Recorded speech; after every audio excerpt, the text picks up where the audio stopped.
그러니까 사실은 그 피해자의 관점을 최우선으로 하는데 이런 명시는 없어요. 명시는 없는데 그 어떤 명시가 있냐면 절차가 있거든요. 제일 절차가 뭐냐면 뭐 학교 측에서 먼저 이제 사건을 접수하고 그럼 학교가 먼저 이렇게 대책위를 꾸리게 돼 있어요.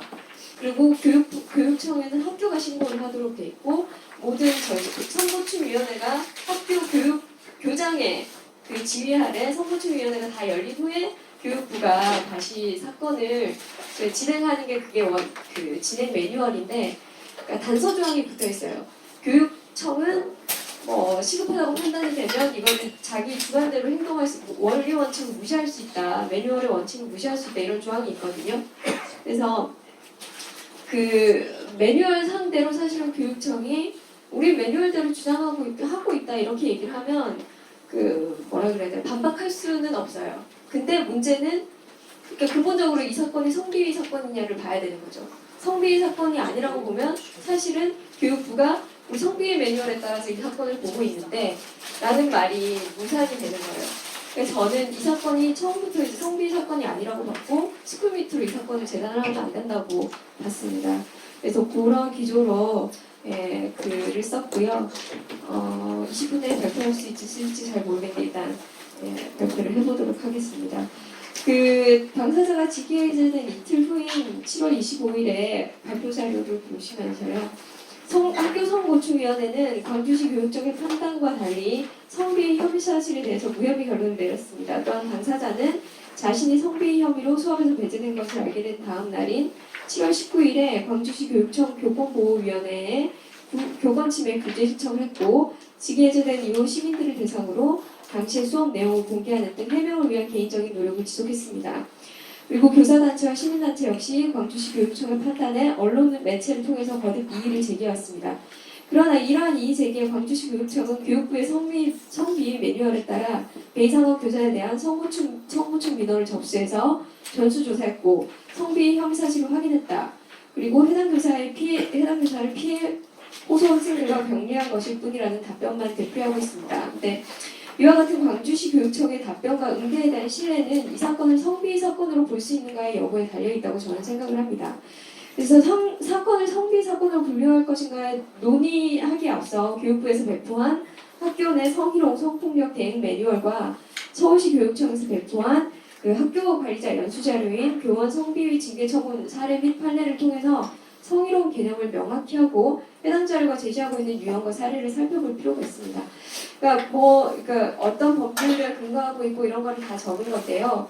행동 예시만 보셔도 확실하게 아실 수 있어요. 성희롱 유형을 신체적, 언어적, 시각적 이렇게 나눠놨고요. 분위기적 이렇게 나눠놨고 그러니까 이 행동 예시를 보면 딱 나와요. 교사가 자신의 성적 욕구를 위해서 학생들을 얼마나 성적으로 대상화하고 수단화하고 있는가. 거기에 대해서 신체적, 언어적, 시각적, 분위기상 이렇게 유형을 나눠서 정리를 해놨고요. 네, 그런 것들이 아주 명쾌하게 정리가 되어 있습니다. 그리고 서울시 교육청의 교원 성비위 징계 처분 사례 및 판례도 크게 다르지 않습니다. 여기에서 성희롱은 성적 언동 등으로 성적 굴욕감 또는 혐오감을 느끼게 하거나 성적 언동 또는 그 밖의 요구 등에 따르지 아니한다는 이유로 불이익을 주는 것으로 정의되고 있습니다. 그리고 이제 성비위 대상, 성비위 사례와 징계 처분 결과를 함께 제시하고 있는데요. 아래와 같습니다. 고등학교, 중학교 이렇게 있는데요. 보통 이제 정말 직접적으로 얘기를 하는 것, 그리고 가슴을 만진다든지, 산부인과 같지 이런 식으로 얘기를 한다는 등. 이번 수업 사례하고 수업 경우하고 굉장히 다르다는 거를 분명히 아실 수가 있어요. 그래서 위의 유형별 예시와 사례는 교사의 학생을 대상으로 한 성희롱의 구체적인 상황과 언행, 실행 방법 등을 열거하고 있습니다.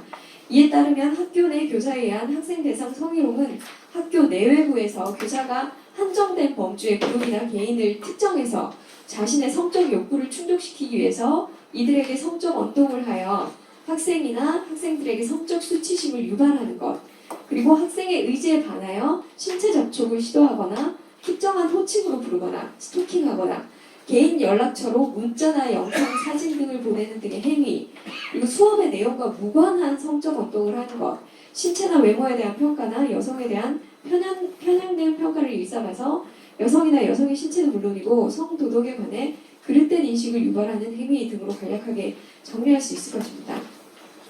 그래서 앞에 논의로 돌아가 보면요. 애초 이 사건은 사건을 구성하는 형식적인 요소들에 의해서 성비위 사건으로 분류됐다고 볼 수 있습니다.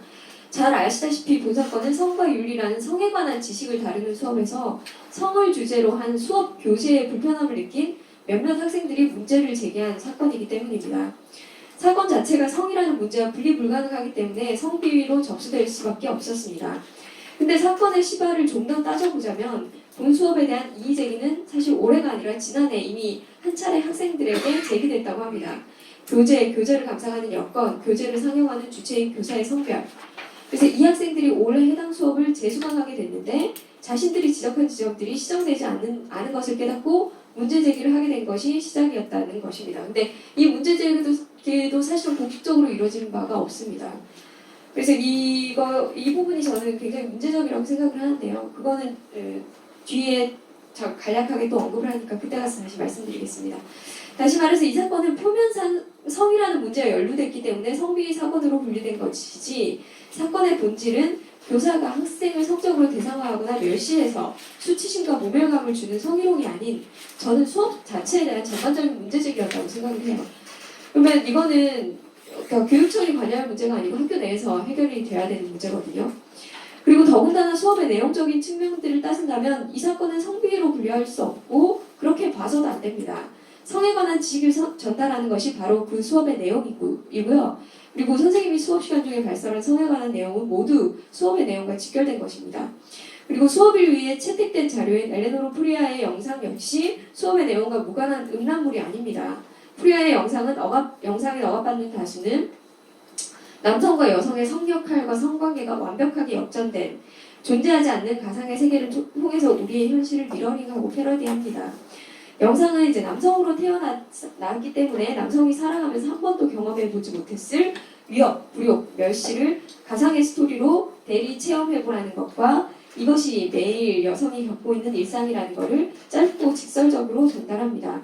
그래서 이 목적에 충실하기 위해서 감독은 폭력 장면과 거친 언서를 여과 없이 제어하거나 오히려 과장합니다. 이게 미러링이거든요. 그래서 영화의 직설적인 화법은 영화의 의도 전달을 용이하게 해서 수용층의 폭을 확장한다는 장점이 있습니다. 근데 미러링의 특성상 이제 현실의 암담함과 참담함이 잔인하게 반복되죠. 그리고 미러링의 가장 큰 한계점이 문제 해결 방법을 제시하지를 못합니다.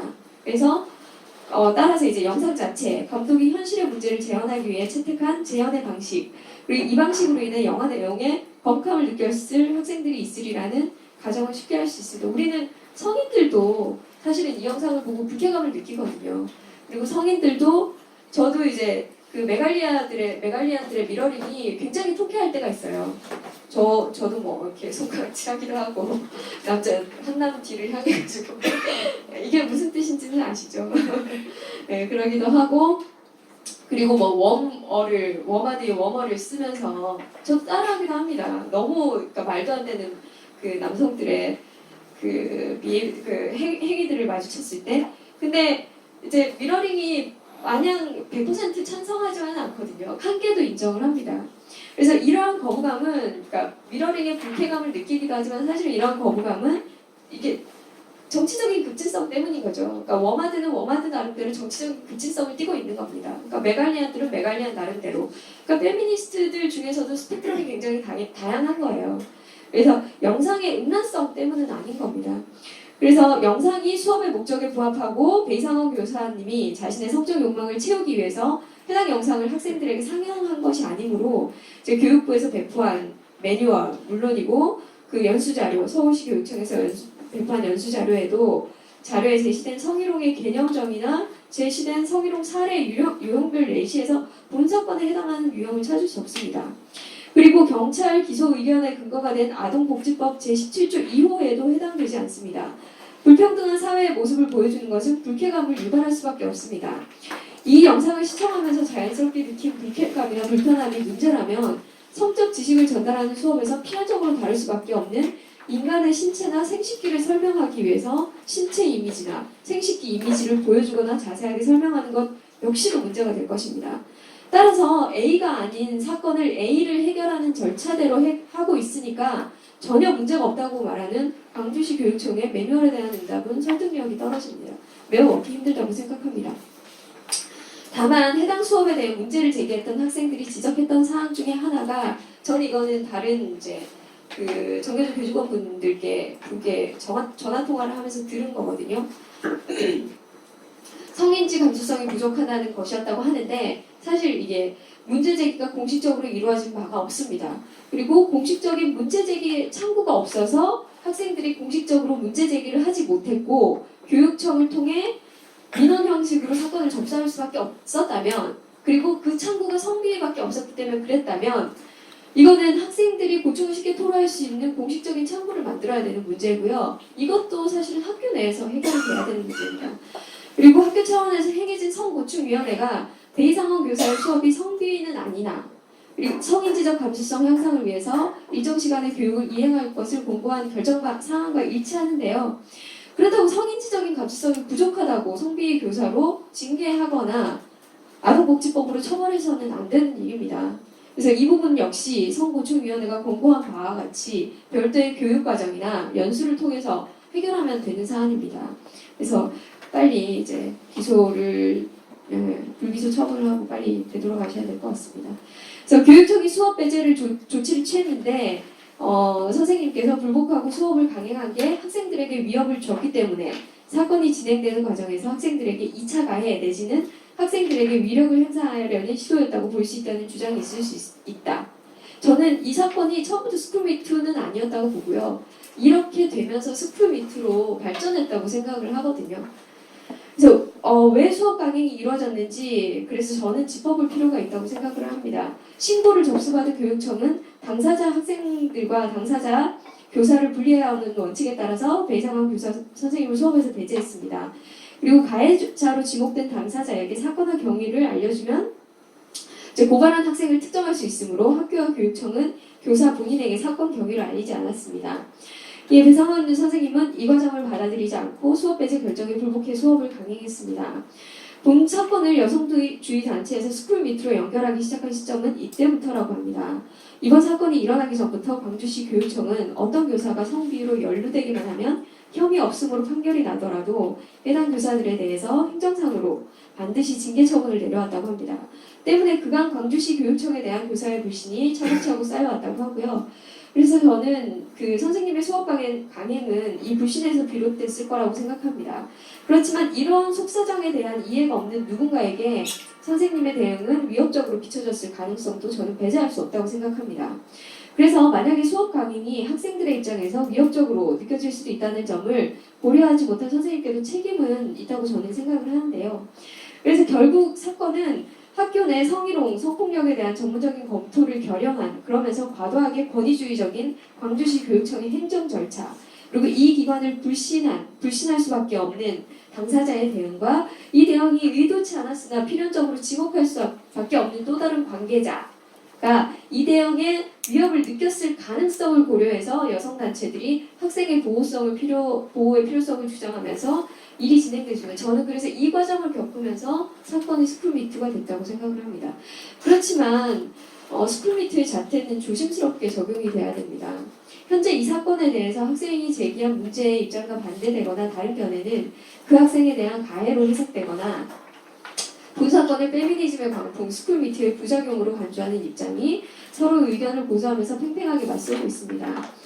그런데 사건의 추이를 섬세하게 읽지 않고 사건의 두 당사자들의 갈등과 대립에 초점을 과도하게 맞추는 것은 시각 문제 해결에 도움도 되지도 않고요. 스쿨미투, 페미니즘, 그러니까 미투 운동에도 오히려 왜곡과 불신을 초래하고 갈등만 증폭시킵니다.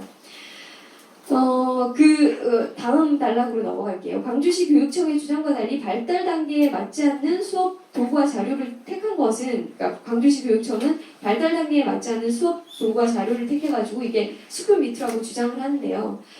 이거는 성비위가 될 수 없죠. 그렇게 되면.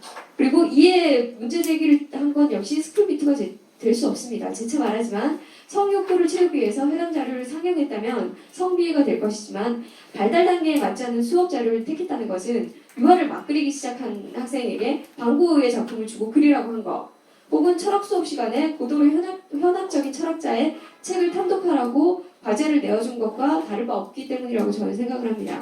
더군다나 과제의 난이도 여부는 교육청에서 판단할 게 아니고요. 이 분야의 전문가인 교사분들이 모여서 판단하고 결정해야 되는 문제입니다. 학교 성보충위원회 역시 수업자료 선택 시에 학년별 수준에 대한 고려가 더 필요할 것이다. 이게 공고사항을 저는 선생님이 보내준 그 서류로 확인을 했거든요. 그렇지만 해당 사건에 대한 성비위 여부는 근거 없으므로 결론을 내렸습니다.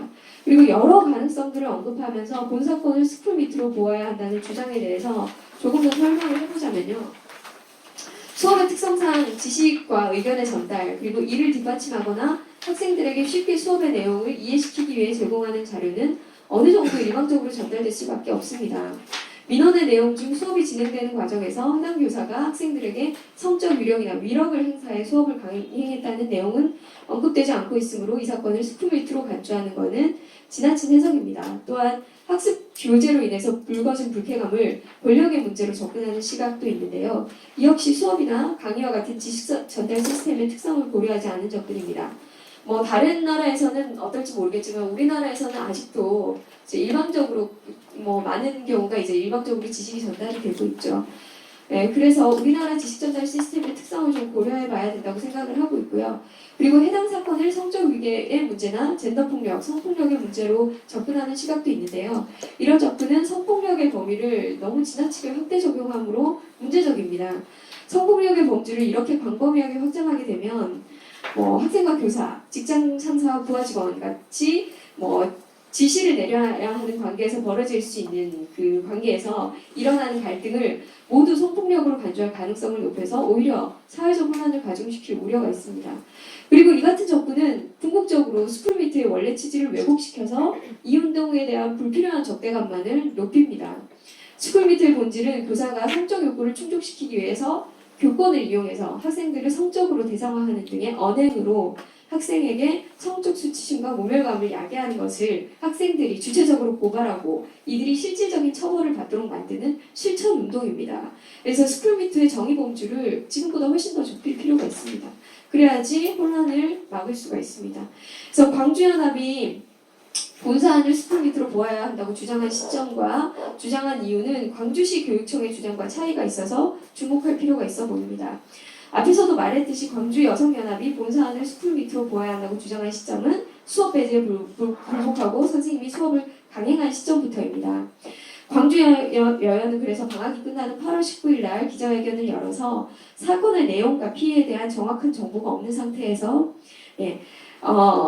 진행된 해당 교사 측의 문제제기 방식은 학생들에 대한 어떠한 고려도 없었고 선생님과 교사를 지지하는 모임이 자신들의 입장을 변호하기 위해 하는 언급들이 문제제기를 한 학생들을 수업을 이해하지 못한 미숙한 학생이라고 보이게 할 수 있으며 논쟁의 구도를 교육청과 교사의 대립으로 한정해 본 사건의 본질인 해당 교사의 수업에 대한 학생의 문제제기를 지워버렸다고 비판했습니다. 또한 광주시 교육청 역시 비판을 하는데요. 그래서 광주 여연은 이 사건의 본질이 무엇인지 정확히 판가름하자는 비판을 한 것으로 학생들이 주체적으로 사고하면서 수업의 문제점과 부족한 점을 지적한 것이 본질인데 사건이 진행되는 과정에서 이 본질이 잊히고 있다고 비판한 것입니다. 저는 이러한 비판의 지점은 중요하다고 생각을 합니다. 따라서 사건의 본질은 수업 자체에 대한 불만이었을 것인데요. 구체적인 지점에 대한 내용은 문제를 제기한 학생들을 많이 알고 있을 것이기 때문입니다. 그래서 이와 유사한 사건이 발생했을 때 학생들을 보호하면서도 그들의 문제 제기를 어떻게 공론화시킬 건지, 그리고 이들을 보호하는 동시에 소외시키지 않으면서 이 갈등을 해소할 수 있는 방법이 무엇인지 우리는 모두가 함께 고민해야 됩니다. 그렇지 않으면 지금처럼 당사자의 문제 제기는 2차 가해 혹은 피해자를 권위로 짓누르는 남성적인 행위로만 해석될 것이기 때문입니다. 이 남성적인 행위로 해석이 되면서 이게 스쿨미트로 변질됐거든요. 그래서 이 부분을 명확하게 가려야 됩니다. 그러니까 분리를 시켜야 됩니다. 그래서 그러나 앞서도 언급했듯이 성희롱과 성폭력이 발생하지 않은 이 사건을 스쿨미트로 보는 것은 스쿨미트 운동의 불신을 초래합니다. 그리고 검찰은 불기소 처분을 하고 광주시 교육청은 교사 선생님의 직위 해제하고 취소 복직을 해야 됩니다. 여기에서는 한번 읽어보시면 좋으실 것 같고요. 시간이 다 돼가지고 발표는 그만하도록 하겠습니다. 감사합니다. 발표 시간을 정확하게 지켜주셔서 감사드립니다. 그러면 이어서 오늘 이 자리에 정말 중학교 학생들을 대상으로 도덕교과를 가르치고 계시는 배이상호 선생님과 같은 입장에서 또 하실 말씀이 있으실 것 같아요. 네? 잠깐. 발제를 어떻게 할까요? 발제를 듣고 쉬실래요? 아니면 쉬었다가 하시는 게 나을까요? 네. 쉬었다가 하시는 게 낫겠습니다. 그러면 시간을 이렇게 하죠. 저희가 약간 지체된 점이 있어서 한 5분 정도만 쉬시는 걸로 괜찮으실까요? 네. 그러면 지금부터 25분까지 휴식을